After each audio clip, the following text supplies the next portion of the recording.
विधानसभा के मराठा समन्वय गंगाधर कालकुटे ने ओबीसी नेता लक्ष्मण हाके द्वारा दरांते के इस्तेमाल पर कड़ी प्रतिक्रिया दी। कालकुटे ने कहा, अगर तुम दरांते निकालोगे तो मैं शुद्ध तलवार निकालूंगा। उन्होंने चेतावनी दी कि यह लड़ाई समुदाय से नहीं बल्कि सरकार से है, लेकिन अगर भड़काऊ भाषा बंद नहीं हुई तो मराठा समुदाय जवाब देने के लिए तैयार है।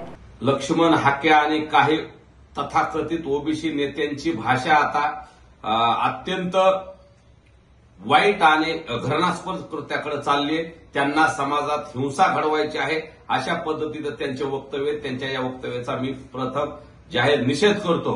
आणि हाकेला सांगायचंय, आता तू दांड्याऐवजी कोयते काढण्याची भाषा करतोस तर ध्यानात ठेव, मराठ्यांच्या सुद्धा तलवारी आहेत। आमचा इतिहास तपासून बघ, आम्ही तलवारीने युद्ध जिंकलेले, आमच्या तलवारी गंजलेल्या नाहीत आणि तलवारीने कोयत्याचा मुकाबला नक्की करायला आम्ही तयार आहे। तू कोयते काढले तर काय आम्ही तलवारी म्यानात थोड्याच ठेवणार आहे। जर कोयते काढले तर त्याला तलवारीने उत्तर देण्याची धमक आमच्यात आहे, परंतु आम्हाला शांतता पाहिजे। आमचा लढा ओबीसी बांधवाशी किंवा कुठल्या नेत्याशी नाही, आमचा लढा सरकारसोबत आणि सर्वपक्षीय नेत्यासोबत आहे आणि तो लोकशाही मार्गाचा आहे। परंतु जाणून बुजून तुला आणि काही ओबीसी तथाकथित नेत्यांना मराठा आणि ओबीसी वाद लावून तुमचं राजकीय स्वार्थ साधायचा आहे, म्हणून तुम्ही असं भडकाऊ भाषण करतात।